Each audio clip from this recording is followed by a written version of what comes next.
Kumusta sa lahat mga kaibigan sa channel ni Weller? Ngayon ipapakita ko kung paano gumawa ng isa pang Roblox account sa iisang device. Ito ako sa aking pangalawang pangunahing account, oo. Para gumawa ng bagong account, kailangan kong mag-log out muna sa account na ito.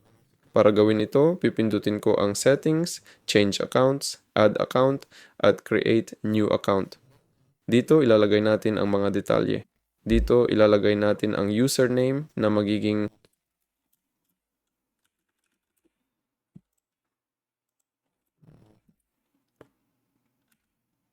halimbawa, ganito. Susunod, gagawa tayo ng password. Gagawa tayo ng password, pipili ng kasarian, tapos pipindutin ang login. Ito na, mag-register na tayo. Ito na, nasa pangalawang account na ako. Ngayon, pwede tayong pumunta sa Microsoft Store, halimbawa. Dito, buksan natin ang Roblox.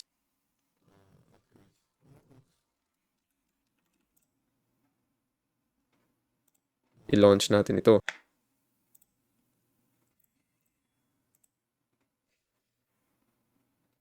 Pindutin natin ang login, ilagay ang account details.